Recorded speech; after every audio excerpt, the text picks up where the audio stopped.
کہ کیا دجال کسی انسان کا نام ہے یا کسی تہذیب یا کسی سسٹم کا نام ہے؟ وہ انسان ہوگا کا خروج ہوگا، وہ کوئی اس پورے نظام کا نام نہیں ہے۔ تو جب حضور صلی اللہ علیہ وسلم اس کا حلیہ بیان کر رہے ہیں کہ اس کے آگے حدیث ہیں کہ اس کے بال ایسے ہی ہوں گے، اس کی آنکھ اس طرح کی ہوگی اور یہ اس کا سارا نظام ہوگا۔ یہ دجال نے ابھی پیدا ہونا ہے یا وہ پیدا ہوگا پھر اس کا خروج ہوگا، وہ کہاں سے آئے گا؟ کہ خلاصہ یہ ہے کہ دجال جو ہے وہ پیدا ہو چکا ہے۔ حضور صلی اللہ علیہ وسلم نے ارشاد فرمایا کہ عراق اور شام کے درمیان ایک جگہ ہے جہاں سے اس کا خروج ہوگا۔ کہ دجال کس طرح لوگوں کو گمراہ کرے گا؟ جسے کہتے ہیں نا کہ جسے ایک تو معجزے کے مد مقابل جو جادوگری کہہ لیں یا الوژن ہے، نظر کا دھوکہ ہے، ایسے بہت سارے کام وہ کرے گا۔ تو اس میں ایک کویسچن آپ کے سامنے یہ رکھنا چاہوں گا کہ جب بھی کوئی فتنہ دنیا میں برپا ہوتا ہے تو یہ قانون قدرت ہے کہ اللہ تعالیٰ اس فتنے کے خاتمے کے لیے کوئی نہ کوئی بندوبست وہ بھی فرما دیتے ہیں کہ جب حضرت عیسیٰ علیہ السلام نازل ہوں گے تو انہیں دجال دیکھے گا تو وہ ایسے پگھلنے لگے گا جیسے چربی پگھلتی ہے، تو پھر وہ دجال کو قتل کریں گے۔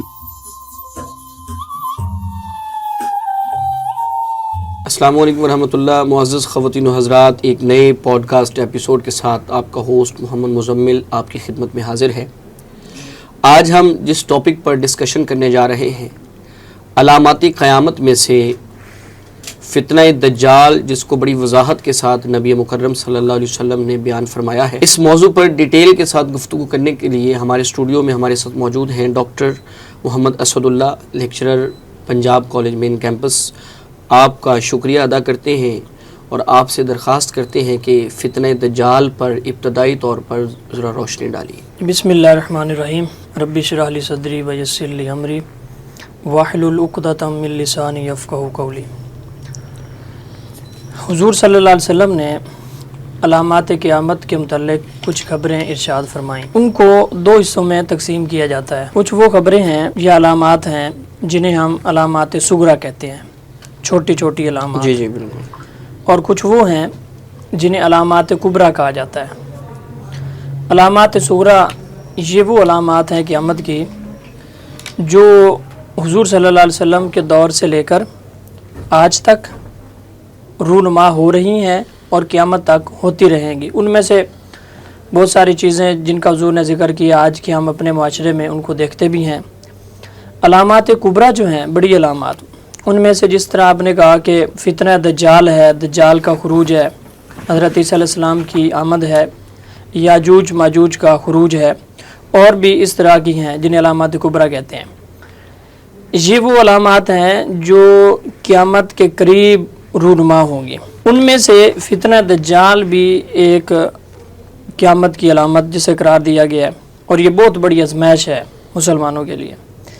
یہ اتنا بڑا فتنہ ہے جس سے حضور صلی اللہ علیہ وسلم نے بہت زیادہ صحابہ کرام کو آگاہ کیا، ڈرایا، اور اس سے بچنے کی تاکید کی گئی ہے۔ احادیث میں بڑی وضاحت کے ساتھ اس کا ذکر ملتا ہے۔ بہت مقامات پہ حضور صلی اللہ علیہ وسلم نے اس کا ذکر کیا۔ ایسے ہی حتیٰ کہ ایک روایت ہے، یہ کتنا بڑا فتنہ ہے، حشام بن عامر رضی اللہ تعالیٰ عنہ سے۔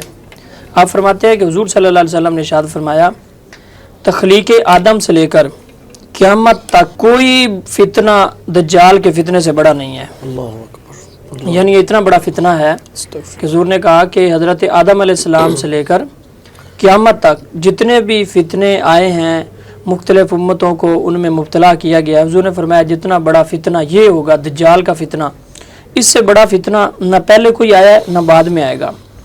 اور پھر ایک اور روایت میں حضور صلی اللہ علیہ وسلم نے فرمایا کہ یہ فتنہ دجال مسلمانوں پر اس قدر سخت ہوگا، اور جب یہ فتنہ رونما ہوگا تو مسلمانوں پر ایسے پہاڑ ٹوٹ پڑیں گے کہ ایک دن ایک سال کے برابر محسوس ہوگا، یعنی اس طرح مشکل ہو جائے گا ایک دن بھی گزارنا۔ تو جس طرح روایات سے پتہ چلتا ہے کہ 40 دن میں وہ پوری دنیا کا چکر لگائے گا اور 40 دن رہے گا، تو حضور فرماتے ہیں کہ ان دنوں میں مسلمانوں کی حالت یہ ہوگی کہ ایک دن ان کے لیے گزارنا مشکل ہو جائے گا، ایک سال کے برابر انہیں لگے گا۔ تو یہ اتنا بڑا فتنہ ہے۔ اچھا، اس میں بڑی آپ نے ابتدائی طور پر بہت جامع معنی گفتگو فرما دی دجال کے موضوع. اچھا، ایک چیز ہمیں کنفیوز کرتی ہے، اکثر سوشل میڈیا پہ بھی ہم سنتے ہیں اور بھی لوگوں کے منہ سے ہم یہ باتیں سنتے رہتے ہیں کہ کیا دجال کسی انسان یا کسی تہذیب کا، کسی انسان کا نام ہے یا کسی تہذیب یا کسی سسٹم کا نام ہے؟ کیونکہ ہم کہتے ہیں کہ یہ دجالی نظام ہے، یہ دجالی سسٹم ہے، تو یہ ایکچولی ہمیں کلیئر کیجئے کہ یہ کوئی سسٹم کا نام ہے، تہذیب کا نام ہے یا کسی انسان کا نام ہے؟ جی، یہ بڑا اچھا سوال ہے. اس حوالے سے نا ایک اوپینین یہ ہے، کچھ لوگ یہ کہتے ہیں کہ یہ کوئی ہیومن بینگ نہیں ہے، یعنی انسان نہیں ہے، یہ ایک پورا نظام ہے، سسٹم کا نام دجال ہے، بالکل ایسے پورا دجالی نظام ہے. تو ایسا نہیں ہے. احادیث مبارکہ میں جو اس کی صراحت ملتی ہے ہمیں اور جو وضاحت ملتی ہے، اس میں یہ چیزیں بالکل واضح ہو جاتی ہیں کہ حضور صلی اللہ علیہ وسلم نے جو ارشاد فرمایا، حتیٰ کہ آپ نے اس کا حلیہ بیان کیا، وہ انسان ہوگا اور اس کا خروج ہوگا، وہ کوئی اس پورے نظام کا نام نہیں ہے. تو جب حضور صلی اللہ علیہ وسلم اس کا حلیہ بیان کر رہے ہیں کہ اس کے آگے حدیث آئیں گی کہ اس کے بال ایسے ہی ہوں گے، اس کی آنکھ اس طرح کی ہوگی اور یہ اس کا سارا نظام ہوگا. ہاں، یہ کہہ سکتے ہیں کہ جو جن فتنوں میں وہ دجال مبتلا کرے گا، یا یہ سارا نظام وہ دجال کنٹرول کرے گا، یا جو خرابیاں اس نے پیدا کرنی ہیں، تو یہ جو تہذیب ہے، یہ جو مغربی کلچر ہے، یا یہ نظام جو ہے، یہ بھی وہی کام کر رہا ہے.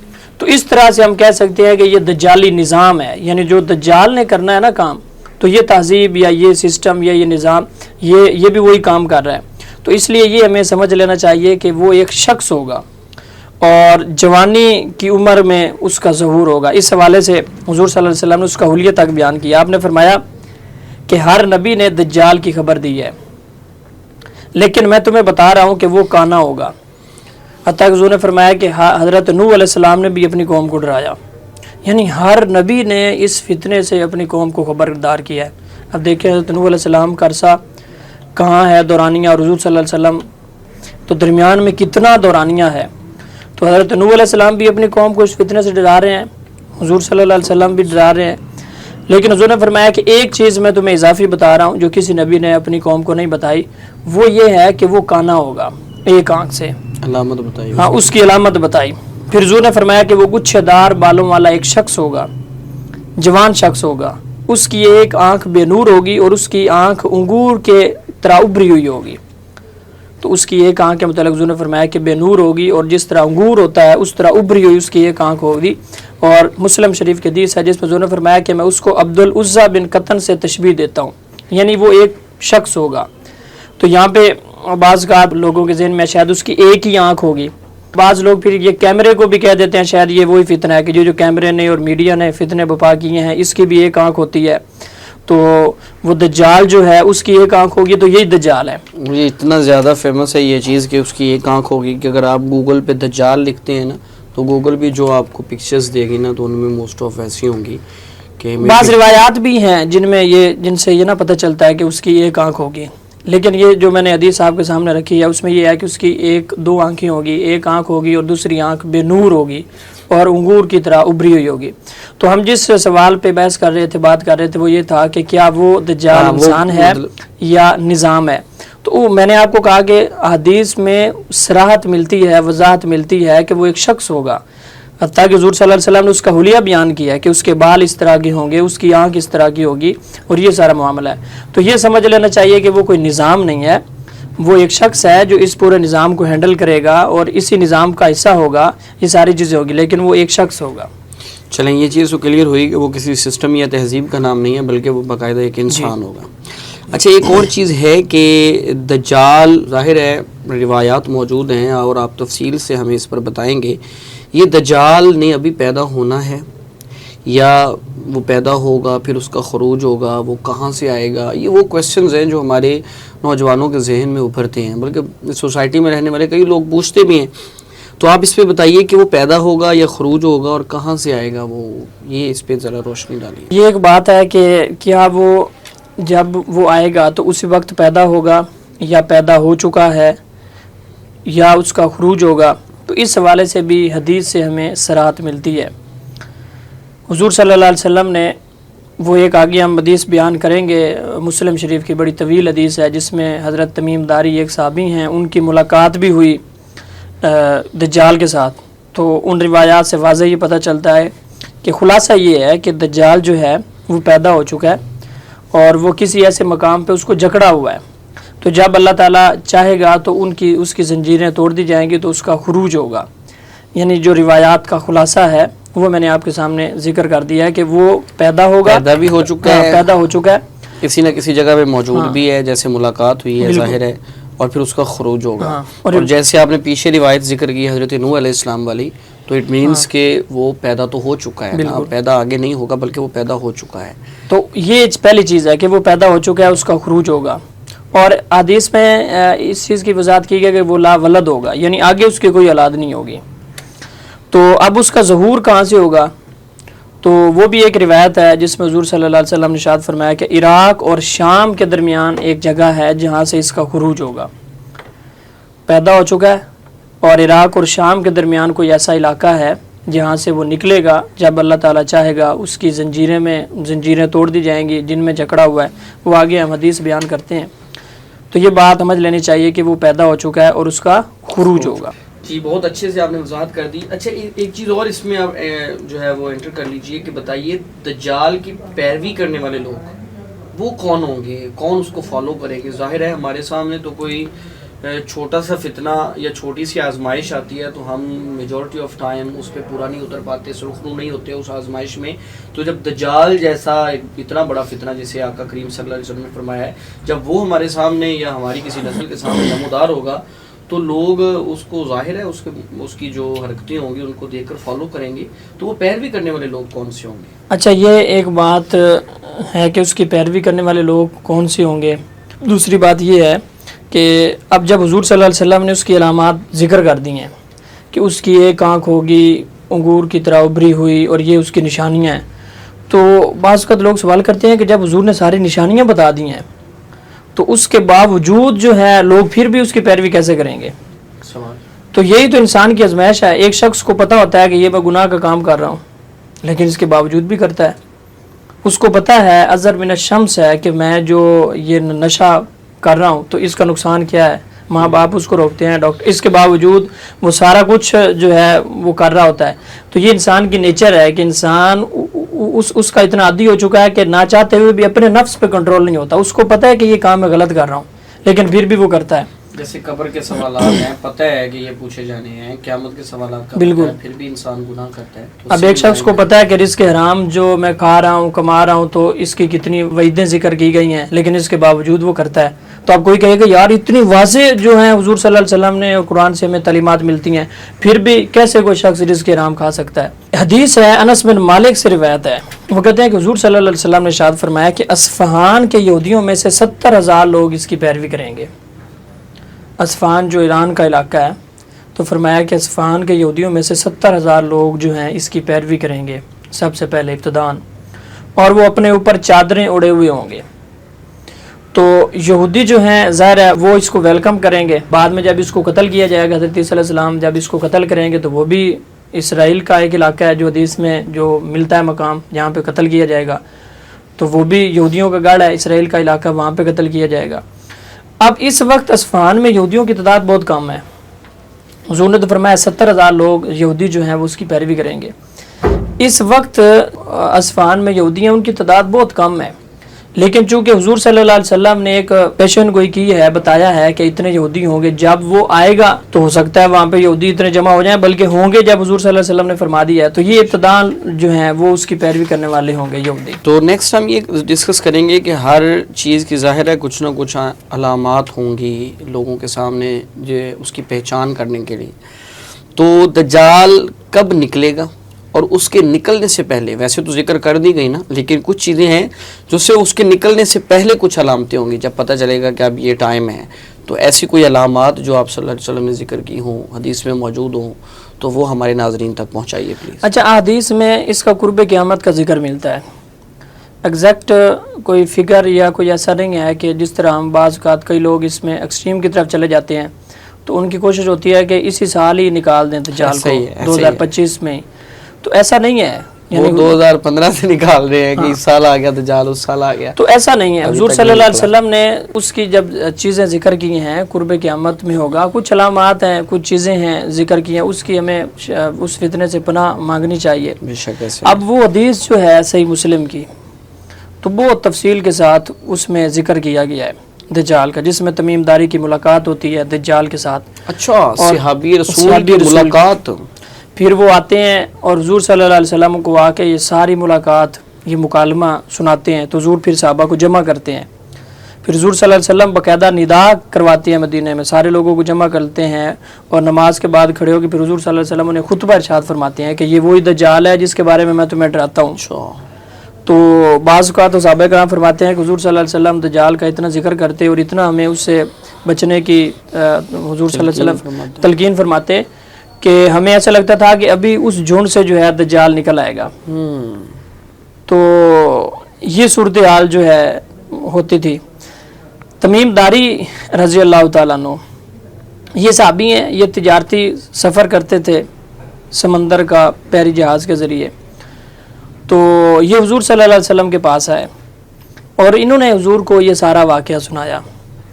وہ کہتے ہیں کہ یا رسول اللہ، ہم 30 آدمی تھے جو بحری جہاز میں سفر کر رہے تھے اور لخم اور جزام کی قوم میں سے تھے، 30 افراد ہم تھے.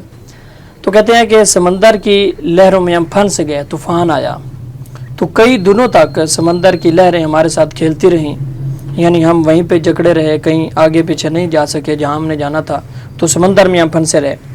بلاخر کہتے ہیں کہ ایک جزیرے پہ جا کے ہمارا جہاز لگا. جب ہم اس پہ اترے، وہاں ہم آئے تو وہاں ہم نے ایک جانور دیکھا جو کثیر بالوں والا اور بھاری دم والا تھا. تو اس سے ہم نے پوچھا کہ تو کون ہے؟ تو اس جانور نے کہا کہ میں جاسوس ہوں. تو اس نے کہا کہ تم میری بات چھوڑو، فلاں عمارت میں عبادت گاہ میں جاؤ، وہاں پہ ایک شخص تمہاری خبر کا بہت شوقین ہے، اسے بڑا اشتیاق ہے، انتظار کر رہا ہے، تو ادھر جاؤ. حضرت تمیم داری کہتے ہیں کہ جب ہم وہاں گئے تو وہاں پہ کہتے ہیں کہ ہم نے ایک شخص دیکھا جو اتنا بڑے قد کا تھا اور اتنا سخت جکڑا ہوا تھا کہ اس سے پہلے ہم نے نہ اتنے بڑے قد کا آدمی کوئی دیکھا تھا اور نہ ہی اتنا سخت جکڑا ہوا آدمی کوئی دیکھا تھا. اچھا. تو کہتے ہیں کہ ہم نے جب اتنے بڑے قد کا آدمی اور اتنا سخت جکڑا ہوا ایک شخص وہاں پہ دیکھا تو اس کے ساتھ پھر مکالمہ ہوا. اور پھر کہتے ہیں کہ اس کے دونوں ہاتھ اس طرح اس کی گردن کے ساتھ بندھے ہوئے تھے اور اس کی جو رانیں ہیں وہ اس کے ٹخنوں کے ساتھ بندھی ہوئی تھی، یعنی اس طرح لوہے کی زنجیروں کے ساتھ اس کو جکڑا ہوا تھا. اب یہاں پہ مکالمہ ہوتا ہے حضرت تمیم داری کا دجال کے ساتھ. صحابی رسول کہتے ہیں کہ ہم نے اسے کہا کہ تو کیا چیز ہے؟ ہم حیران ہوئے کہ اتنا بڑا شخص اور اس حالت میں. ہم نے کہا کہ تو کون ہے، تو کیا چیز ہے؟ اس نے کہا کہ تم اپنا حال بتاؤ، تم کون ہو؟ تو انہوں نے کہا کہ ہم عرب لوگ ہیں، ہم سمندری سفر کرتے ہیں، تجارتی سفر کرتے ہیں. اس طرح ہم سفر کر رہے تھے تو سمندر میں پھنس گئے ہیں، سمندر کی لہروں میں ہم پھنسے رہے. تو بالآخر ہم اس جزیرے پہ آ ملے تو یہاں پہ ہمیں ایک جانور ملا جو بھاری دم والا تھا، کثیر بالوں والا تھا. تو اس نے ہمیں کہا کہ اس مکان میں جاؤ، وہاں پہ ایک شخص تمہاری خبروں کا بڑا شوقین ہے، تو اسے کچھ خبریں چاہیے جو تم سے لینا چاہتا ہے. تو اچھا، اس نے کہا کہ پھر مجھے آپ یہ بتاؤ، 3 چیزوں کے متعلق اس نے پوچھا، 4 چیزوں کے متعلق. اس نے کہا کہ بحسان کے نخلستان کی خبر دو. بحسان کے نخلستان کی خبر دو، کیا وہ پھل دیتا ہے؟ یہ شام کا علاقہ ہے. دجال پوچھ رہا ہے، دجال پوچھ رہا ہے کہ مجھے آپ بحسان کا جو نخلستان ہے، باغ ہے، کھجوروں کا باغ ہے، اس کے متعلق آپ خبر دیں، کیا وہ بھی پھل دے رہا ہے؟ انہوں نے کہا کہ وہ پھل دیتا ہے. تو دجال نے کہا کہ ان قریب وہ پھل دینا بند کر دے گا. پہلی علامت. دوسرا اس نے ذکر کیا کہ مجھے تبرستان کے دریا کی خبر دو، دریا تبریہ کی، کیا وہ بہتا ہے اور لوگ اس سے پانی لیتے ہیں؟ تو انہوں نے کہا کہ وہ بھی بہہ رہا ہے. اس نے کہا کہ ان قریب وہ بھی بہنا بند ہو جائے گا. تیسرا اس نے پوچھا کہ مجھے آپ جو زغر کا چشمہ ہے اس کے متعلق آپ بتائیے کہ کیا لوگ اس سے کھیتی باڑی کو سیراب کرتے ہیں اور اس کا پانی چل رہا ہے؟ تو انہوں نے کہا کہ اس میں تو بہت پانی ہے اور لوگ جو ہیں اس سے بڑا سیراب ہو رہے ہیں، اپنی کھیتی باڑیاں سیراب کرتے ہیں. پھر اس نے چوتھا سوال کیا. اس نے کہا کہ یعنی یہ اس کا کہنے کا مطلب تھا جب یہ تینوں چیزیں بند ہو جائیں گی تو اس کے بعد میرا خروج ہوگا. پھر اس نے کہا کہ مجھے عرب کے نبی کے متعلق خبر دو. یعنی حضور صلی اللہ علیہ وسلم کے متعلق اس نے پوچھا کہ ان کے متعلق مجھے آپ خبر دیں. تو انہوں نے کہا کہ وہ تو مکے سے مدینہ کی طرف تشریف لے آئے ہیں. اس نے کہا کہ پھر انہوں نے اس نبی نے عرب والوں کے ساتھ کیا کیا ہے. حضور صلی اللہ علیہ وسلم نے عرب والوں کے ساتھ کیا معاملہ کیا ہے. یعنی وہ پوچھنا یہ چاہ رہا تھا کہ وہ اپنی تعلیم اور تبلیغ کے ذریعے ان پہ غالب آ چکے ہیں کہ نہیں. تو انہوں نے کہا کہ وہ تو ان پر غالب آ گئے ہیں. اس نے کہا کیا واقعی ایسے ہو گیا, وہ ان پر غالب آ گئے ہیں. پھر دجال نے کہا کہ اگر واقعی ایسے ہو چکا ہے تو پھر خبردار رہو, عرب والوں کے لیے بہتر ہے کہ وہ آپ کی پیروی کریں. عرب والوں کے لیے بہتر ہے کہ وہ آپ کی پیروی, یعنی ان کے لیے بہتری اسی میں ہے کہ حضور صلی اللہ علیہ وسلم کی پیروی کریں. جب یہ بات ہو چکی تو پھر دجال نے اپنے متعلق کہا. اس نے کہا کہ میں دجال ہوں.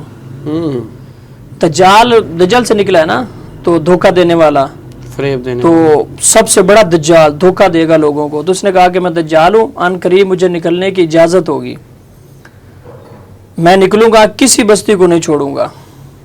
اور اس نے کہا کہ 40 رات کے اندر میں ہر بستی میں جاؤں گا, یعنی پوری دنیا کا چکر لگاؤں گا 40 دنوں میں. یعنی یہ اس کو اللہ کی طرف سے ظاہر ہے, اس کو یہ طاقت دی گئی ہوگی, اس لیے تو وہ فتنہ ہے, آزمائش ہے. بالکل ایسا ہے.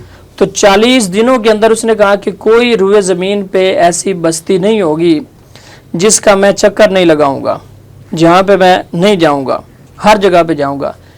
لیکن اس نے کہا کہ ہاں 2 چیزیں ہیں, 2 مقامات ایسے ہیں, ایک مکہ اور ایک طیبہ. یہاں پہ میں نہیں جا سکوں گا.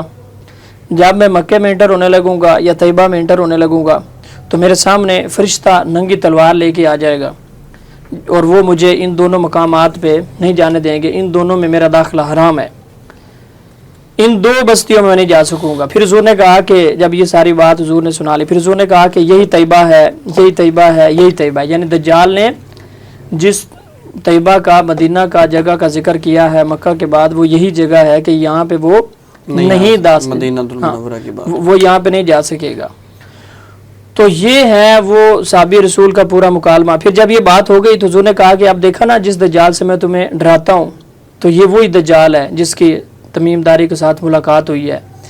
تو یہ سارا واقعہ اب جو انہوں نے سنایا تھا حضور صلی اللہ علیہ وسلم کو, پھر حضور نے سارے صحابہ کو, لوگوں کو جمع کر کے حضور نے بھی پھر انہیں سنایا. یہ بڑی انٹرسٹنگ باتیں آپ نے بتائی ہیں کہ دجال, صحابی رسول نے دجال سے ملاقات کی ہوئی ہے.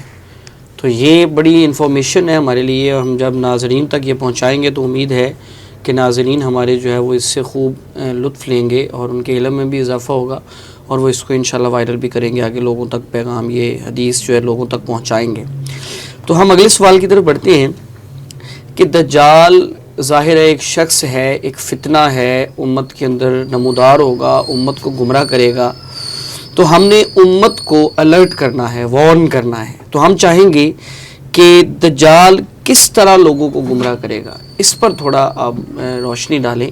وہ گمراہ کرنے کے اسباب کیا ہیں, وہ کیسے گمراہ کرے گا, یہ بتائیے.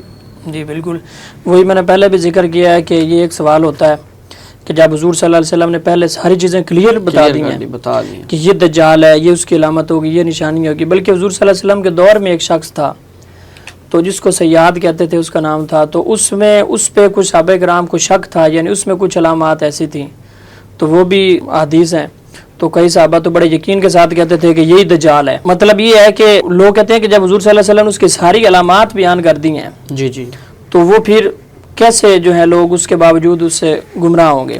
اس کی وجہ یہ ہے کہ اس کے دجال کے ہاتھ پہ بہت سارے مہیر امور ظاہر ہوں گے, واقعات جو جسے کہتے ہیں نا کہ جسے ایک تو معجزے کے مقابل جو جادوگری کہہ لیں یا الوژن ہے, نظر کا دھوکہ ہے, ایسے بہت سارے کام وہ کرے گا.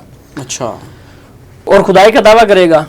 جب لوگ یہ دیکھیں گے کہ اس کے ساتھ جنت اور دوزخ بھی ہے, اور وہ بادلوں کو حکم دیتا ہے تو بادل جو ہیں وہ پانی برسائیں گے, اور وہ زمین کو حکم دیتا ہے تو زمین جو ہے وہ سبزہ اگائے گی. بنجر زمین سے جب سبزہ اگے گا, اور پھر لوگوں کے سامنے جب وہ کہے گا کہ اس شخص کو میں قتل کر کے دوبارہ زندہ کرتا ہوں, تو لوگ جب اس کے یہ کام دیکھیں گے, لوگوں کی عقلیں جو ہیں ان کو حیرت میں ڈال دے گا, تو لوگ پھر جو ہے اس کے پیچھے چل پڑیں گے. قتل کر کے زندہ کرے گا. اس حوالے سے بخاری شریف کی ایک حدیث ہے جس میں حضور صلی اللہ علیہ وسلم فرماتے ہیں کہ جب وہ پوری دنیا کا چکر لگائے گا تو مدینے میں جب آنے لگے گا وہاں پہ اس وقت مدینے کا سب سے اچھا شخص جو ہوگا، نیک شخص، اس کے ساتھ اس کی ملاقات ہوگی. جب وہ پہچان لے گا وہ شخص کہ یہ دجال ہے تو وہ کہے گا تو دجال ہے. دجال کہے گا کہ اچھا، لوگوں سے کہے گا کہ اس شخص کو میں تمہاری آنکھوں کے سامنے قتل کر کے دوبارہ زندہ کروں، پھر بھی میرے بارے میں شک کرو گے؟ تو پھر وہ ایسے ہی کرے گا، اس شخص کو قتل کر دے گا، اس کو دوبارہ زندہ کرے گا. تو وہ کہیں گے کہ اب تو مجھے یقین ہو گیا کہ واقعی تو دجال ہے، کہ جو حضور صلی اللہ علیہ وسلم نے تیری نشانیاں بتائی تھی کہ وہ قتل کر کے زندہ کرے گا تو یہ تو نے کر دیا. پھر حضور فرماتے ہیں وہ اس کو قتل کرنے لگے گا اور اس کو مارنے لگے گا، لیکن وہ اس کو مار نہیں سکے گا. تو یہ جو ہے نا، جو ایسے واقعات اس کے ہاتھ پہ رونما ہوں گے تو لوگ ان سے بھی متاثر ہوں گے. اور دوسری بات یہ ہے کہ یہ جو مادی دنیا ہے یہ اس کا سب سے بڑا ہتھیار مادہ پرستی ہوگی. ظاہر ہے اس وقت جو بندہ اپنے آپ کو مادیت پرستی میں آگے سے آگے بڑھاتا چلا جائے گا وہ دجال کے فتنے میں بھی آ جائے گا. جو جسے کہتے ہیں نا کہ جس شخص کا اڑنا بچھوڑنا ہی مادیت پرستی ہو جائے گی تو دجال بھی انہی چیزوں کو لے کے چلے گا. تو وہ لوگ پھر اس سے بچ نہیں سکیں گے. یعنی ایمان کی مضبوطی جس کی نہیں ہوگی اور جو ان چیزوں کو جسے کہتے ہیں نا، جس کو دنیا چلا رہی ہے مادیت پرستی، یہ جسے کہتے ہیں یہ میٹیریلزم کے ساتھ جو بندہ چل رہا ہے، جس کا اڑنا بچھوڑنا یہی ہے، تو شیطان بھی اسی چیز کو لے کے چلے گا. اس بندے پر دجال کو زیادہ محنت نہیں کرنی پڑے گی. بالکل ظاہر ہے جو پہلی مادہ پرست ہے وہ پہلے کے لیے تیار ہو چکا ہے. یہاں پہ میں برے صغیر کے لوگوں کا ذکر تو اسپیشلی کرنا چاہوں گا کہ ہمارے ہاں جتنے یہاں پہ مزارات اور جو ہمارا ایک درباری سسٹم ہے، لوگ چھوٹی سی کوئی پیر کی کرامت دیکھتے ہیں اور بچھ جاتے ہیں. تو جب دجال اتنے بڑے بڑے کرے گا، دکھائے گا کرتب، تو لوگ تو آٹومیٹیکلی اس کے پیچھے نکل پڑیں گے. جی بالکل ایسے ہی ہے. اچھا تو سر ہم اب وائنڈ اپ کرنے کی طرف بڑھ رہے ہیں. تو اس میں ایک کویسچن آپ کے سامنے یہ رکھنا چاہوں گا کہ جب بھی کوئی فتنہ دنیا میں بپا ہوتا ہے تو یہ قانون قدرت ہے کہ اللہ تعالیٰ اس فتنے کے خاتمے کے لیے کوئی نہ کوئی بندوبست وہ بھی فرما دیتے ہیں. تو اب ظاہر ہے دجال ایک بہت بڑا فتنہ ہے، جیسے آپ نے حدیث سنائی بھی ہے.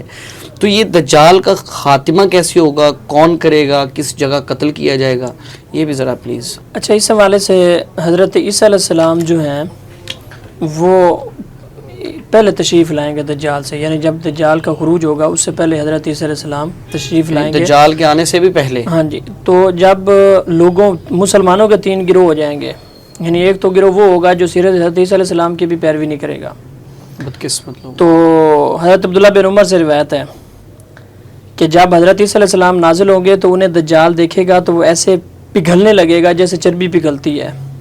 یعنی حضرت عیسیٰ علیہ السلام کو دیکھ کے دجال کی یہ صورتحال ہوگی کہ وہ انہیں دیکھ کے ایسے پگھلنے لگے گا جس طرح چربی پگھلتی ہے. تو پھر وہ دجال کو قتل کریں گے. اور حضرت عیسیٰ علیہ السلام اس کو حدیث میں جو ہمیں جس مقام کا ذکر ملتا ہے، مقام لد پر، لد ایک مقام ہے اور یہ اسرائیل میں ایک جگہ ہے، تو باب لد کے پاس اسے حضرت عیسیٰ علیہ السلام اسے قتل کریں گے. تو یعنی حضرت عیسیٰ علیہ السلام اس کو قتل کریں گے اور لد کے مقام پہ اس کا خاتمہ ہوگا. اور اس کو پھر یعنی وہ 40 دنوں میں پوری دنیا کا چکر لگائے گا. جب وہ ساری بستیوں میں پھر لے گا تو اس مقام پہ پھر حضرت عیسیٰ علیہ السلام اس کا خاتمہ کر دیں گے، اس کو قتل کر دیں گے. چلیں یہ ہو گیا اب اس کا خاتمہ. اس کے بعد دیکھتے ہیں کہ دجال ظاہر جب فتنہ پیدا ہوگا تو اس کے بچنے کی کوئی نہ کوئی تدابیر ہوں گی، بتایا گیا ہوگا اس کے بارے میں، کوئی دعائیں سکھائی گئی ہوں گی. تو وہ ایک بڑا امپورٹنٹ اور آخری سوال بھی ہے کہ دجال کے فتنے سے بچنے کی تدابیر کیا ہے، اس پر بھی یہ بڑا اہم سوال ہے. جی جی بالکل. فتنہ دجال سے بچنے کی تدابیر جو ہمیں حضور صلی اللہ علیہ وسلم کی سیرت سے ملتی ہیں، ان میں سے پہلی چیز تو یہ ہے کہ اس سے جتنا ہو سکے اوائڈ کرنے کی تلقین کی گئی ہے. یہ فرمایا گیا کہ جب دجال آئے گا تو اس کے سامنے نہ جاؤ بلکہ اس سے دور بھاگو. حدیث میں حضور صلی اللہ علیہ وسلم نے یہ ارشاد فرمایا ہے کہ اس کا مقابلہ کرنے کی بجائے، یعنی احادیث میں ہم جتنی بھی چیزیں دیکھتے ہیں اس حوالے سے تو کہیں پہ بھی دجال کا مقابلہ کرنے کا نہیں کہا گیا. یعنی وہ اتنا طاقتور ہوگا، اتنا پاورفل ہوگا، اس قدر دھوکہ دے گا لوگوں کو کہ کوئی شخص اگر یہ سمجھے گا کہ میں تو بڑا صاحب ایمان ہوں تو میں اس کا مقابلہ کر لوں گا، یا میں جو ہے اس کے خلاف کھڑا ہو جاؤں گا، اس کا ایمان ہو سکتا ہے کہ اس کے سامنے جائے تو کچھ نہ کر سکے. تو تو اس لیے احادیث میں ہمیں جس چیز کا ذکر ملتا ہے وہ اسی چیز کی تاکید کی گئی ہے کہ کوئی شخص بھی دجال کا مقابلہ کرنے کا نہ سوچے، اس کا مقابلہ نہ کرے، جتنا ہو سکے اس سے ایوائڈ کرے، اس سے بھاگے، اس سے دور ہو جائے۔ تو یہ، اور ویسے اصل اصول بھی یہی ہے کہ جو حضور صلی اللہ علیہ وسلم نے جس طرح مثلا حدیث ہے جس میں آپ نے فرمایا کہ حلال بھی واضح ہے، حرام بھی واضح ہے، تو اور کچھ چیزیں درمیان میں مشتبہات ہیں، تو حضور نے فرمایا کہ جو بندہ ان مشتبہات میں پڑ گیا نا تو وہ حرام میں بھی پڑ جائے گا، چاہے وہ جتنا ہی سمجھ لیں کہ وہ مشکوک چیزوں میں وہ نیک ہو، پارسا ہو، اس کا ایمان جتنا مضبوط ہو، تو بالآخر ہوگا کیا، آہستہ آہستہ جو ہے وہ، جس طرح حضور نے ایک اور مثال سے سمجھایا کہ جو بکریاں چرانے والا چرواہا ہے تو وہ اگر چراگاہ کے قریب لے کے جائے گا تو قریب ہے کوئی بکری وہ چراگاہ میں چلی جائے، تو جب وہ بکریوں کو رکھے گا ہی دور تو پھر تو کوئی بکری نہیں جائے گی۔ تو اس لیے جتنے بھی فتنے احادیث میں ذکر کیا گیا ہے کہ بعد میں امت پر فتنے آئیں گے اور امت کو ان فتنوں میں مبتلا کیا جائے گا، تو اس میں سب سے اہم چیز جو ہے وہ صرف فتنہ دجال کے متعلق نہیں ہے کہ ان سے ایوائڈ کیا جائے، ان کا مقابلہ نہ کیا جائے، ان کے قریب نہ جایا جائے، جتنا ہو سکے ان سے دور جایا جائے۔ تو پہلی چیز اس حوالے سے دعا ہے۔ ظاہر ہے جو ایک مزاج ہے اسلام کا کہ کوئی بھی ہم کام کرتے ہیں تو اس حوالے سے دعاؤں کا ہمیں طریقہ کار سکھایا گیا ہے اور اس طرف ترغیب دی گئی ہے۔ ہر فتنے سے بچنے کے لیے دعائیں ہیں، اور حضور صلی اللہ علیہ وسلم جو روٹین کی دعائیں مانگا کرتے تھے ان میں سے یہ دعا ہے جو دجال کے فتنے سے حضور صلی اللہ علیہ وسلم دعا مانگتے تھے۔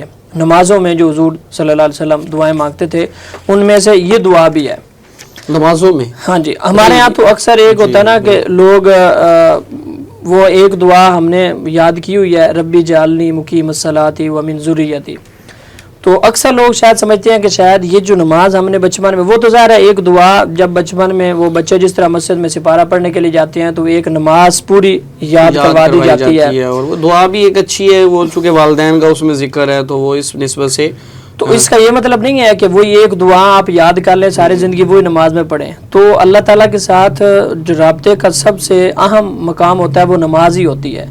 تو حضور صلی اللہ علیہ وسلم نماز میں کثرت کے ساتھ دعائیں مانگا کرتے تھے، لمبی لمبی دعائیں مانگتے تھے، دونوں سجدوں میں، دونوں سجدوں کے درمیان، رکوع میں، آخری تشہد میں جب آپ بیٹھتے تھے تب مانگتے تھے، قومے میں۔ یہ جب آپ نماز پڑھ رہے ہو علیحدہ، ظاہر ہے جب جماعت کے ساتھ نماز پڑھیں گے تو اس میں تو پھر ایسا نہیں ہے، اس میں تو تلقین کی گئی ہے کہ جو شخص تم میں سے امامت کروائے تو اسے چاہیے کہ مختصر نماز پڑھائے۔ کیوں؟ حضور نے فرمایا کہ تمہارے پیچھے بچے بھی ہیں، بوڑھے بھی ہیں، کمزور بھی ہیں، عورتیں بھی ہیں۔ بلکہ ایک روایت ہے جس میں حضور صلی اللہ علیہ وسلم ارشاد فرماتے ہیں کہ میں نماز پڑھا رہا ہوتا ہوں، میرا دل چاہتا ہے کہ میں قرات کو لمبا کروں، یعنی مجھے سرور آ رہا ہے، لیکن میں اپنے پیچھے ایک بچے کے رونے کی آواز سنتا ہوں، تو پھر میں کہتا ہوں کہ اس کی ماں جو ہے اس کی وجہ سے پریشان ہوگی، تو پھر میں نماز کو مختصر کر دیتا ہوں۔ تو یہ ایک ضمناً بات آ گئی کہ جماعت کا معاملہ تو یہ ہے کہ وہ تو مختصر ہوگی، لیکن جب آپ اکیلے نماز پڑھ رہے ہیں تو اس میں پھر آپ دعائیں جتنی بھی ہیں تو وہ آپ دعائیں مانگیں گے، یعنی جو آپ کو مصیبت ہے، پریشانی ہے، تکلیف ہے۔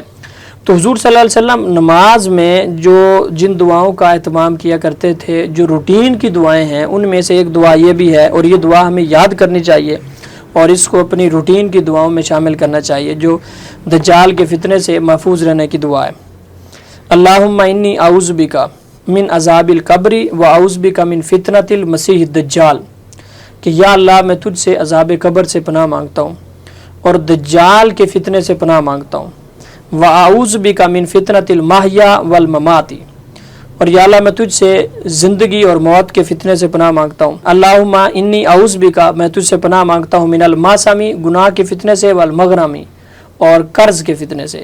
تو یہ ایک چھوٹی سی دعا ہے، اس کو یاد کرنا چاہیے۔ پہلی تدبیر کیا ہو گئی کہ دعاؤں کا اہتمام کرنا چاہیے، اور اگر یہ عربی والی نہ بھی یاد ہو تو اپنی زبان میں، جس مرضی زبان میں اللہ تعالیٰ سے دعا مانگیں۔ کوشش پہلی تو یہی ہونی چاہیے کہ یہ یاد کر لی جائے، مصنون دعا ہے، نبی کریم صلی اللہ علیہ وسلم نے پڑھی ہوئی ہے، تو اس کو اگر یاد کر لیا جائے تو زیادہ اولا ہے۔ ورنہ جب نماز کے بعد بیٹھتے ہیں، جب ہم اپنی دیگر دعائیں مانگتے ہیں تو اس میں اس دعا کو بھی شامل کرنا چاہیے کہ یا اللہ ہمیں دجال کے فتنے سے محفوظ فرما۔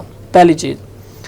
دوسری چیز جو حضور صلی اللہ علیہ وسلم نے ترغیب دی ہے، آپ نے فرمایا کہ جو شخص سورۃ الکہف کی پہلی 10 آیات کو یاد کر لے گا تو وہ دجال کے فتنے سے محفوظ رہے گا۔ اور دوسرا آپ نے فرمایا کہ جمعے والے دن جو بندہ سورۃ کہف کی تلاوت کرتا ہے تو وہ بھی دجال کے فتنے سے محفوظ رہے گا۔ اس کی ایک معنوی تعبیر بھی ہے۔ سورۃ کہف کی جو پہلی 10 آیات ہیں ان میں مال کے فتنے کا ذکر کیا گیا ہے، اور حضور صلی اللہ علیہ وسلم نے ارشاد فرمایا کہ میری امت کا، ہر امت کا ایک فتنہ ہوتا ہے، میری امت کا فتنہ مال ہے۔ فرمایا کہ ایک وقت آئے گا کہ لوگ یہ نہیں دیکھیں گے کہ میں حرام کما رہا ہوں یا حلال کما رہا ہوں، کہاں سے آ رہا ہے، کیسے کما رہا ہوں، صرف یہ دیکھیں کہ کتنا کما رہا ہوں۔ حضور نے فرمایا کہ ہر امت کا ایک فتنہ ہوتا ہے، میری امت کا فتنہ مال ہے، کہ مال کی محبت میں اور مال کے فتنے میں ان کو مبتلا کر دیا جائے گا۔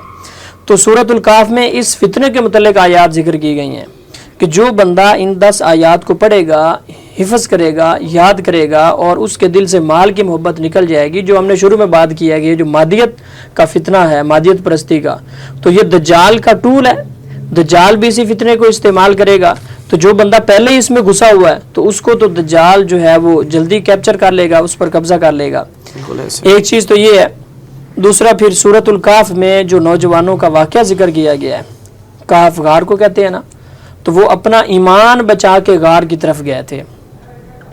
تو یہ بھی جب سورۃ الکہف کو پڑھے گا تو اس میں کیا ہے، در پردہ یہ تعلیم دی گئی ہے کہ جس طرح انہوں نے اپنا ایمان بچا کے غار کی طرف چلے گئے تھے، جب دجال کا فتنہ آئے تو تم بھی اپنے آپ کو کسی غار میں سمیٹ لو۔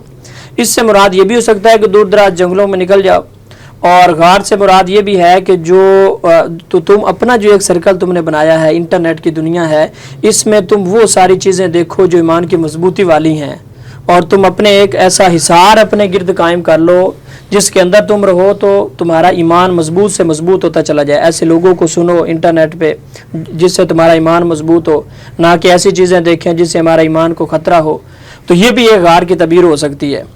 تو اس لیے حضور صلی اللہ علیہ وسلم نے ارشاد فرمایا کہ سورۃ الکہف کی پہلی 10 آیات یاد کر لے گا تو وہ دجال کے فتنے سے محفوظ رہے گا۔ بلکہ ایک روایت بھی ہے جس میں حضور نے فرمایا کہ دجال کے فتنے کے وقت سب سے بڑا کسی شخص کے پاس جو اثاثہ ہوگا یا اس کا مال ہوگا وہ بکری ہوگی، تو اس کو بکریاں لے کے کہیں پہاڑوں میں چلا جائے، وہاں پہ ان کا دودھ پیے اور وہاں پہ رہے، یعنی وہ اپنے آپ کو اتنا دجال کے فتنے سے دور لے جائے۔ بہت الرٹ کیا گیا۔ ہاں، اس کا خلاصہ یہی ہے کہ دعائیں مانگے اور جو اس سے ایوائڈ کی صورتیں ہو سکتی ہیں وہ ساری کے ساری اختیار کرے۔ انٹرنیٹ پہ جس طرح ہم دیکھتے ہیں یا مادیت پرستی ہے، ان چیزوں سے اپنے آپ کو بچا کے رکھے، اپنے گرد ایک ایسا حصار قائم کرے جس سے اس کا ایمان مضبوط ہو، اور جتنا ہو سکے قیامت دجال کے وقت اپنے آپ کو اس سے ایوائڈ کرے۔ جس طرح حضور نے فرمایا کہ اس کا مقابلہ نہ کرو، اس سے دور بھاگو۔ تو یہ تدابیر حضور صلی اللہ علیہ وسلم نے ذکر کی ہیں۔ جی بہت اچھے سے آپ نے وضاحت فرمائی۔ جی تو ناظرین، امید کرتے ہیں کہ آج کا پوڈ کاسٹ، آج کی یہ ایپیسوڈ جو علامات قیامت میں سے دجال کے عنوان پر جو ایک تفصیلی بات کی گئی ہے آپ کو پسند آئی ہوگی۔ آپ بھی ہمارے اس مشن میں، اس نیک کام میں ہمارے ساتھی بن سکتے ہیں۔ یہ ایک بہت بڑا فتنہ ہے، اس فتنے سے آگاہ کرنا ہر مسلمان کی ذمہ داری ہے۔ آپ ہمارے اس پوڈ کاسٹ کو زیادہ سے زیادہ لوگوں تک پہنچانے میں ہماری مدد کریں، اور یہ فتنہ اس سے لوگوں کو آگاہ کریں، اور اپنی قیمتی آراء کا اظہار ضرور کیا کریں۔ انشاءاللہ ایک نئے پوڈ کاسٹ ایپیسوڈ کے ساتھ دوبارہ آپ کی خدمت میں حاضر ہوں گے۔ تب تک کے لیے ہمیں اجازت دیجیے۔ والسلام علیکم ورحمۃ اللہ۔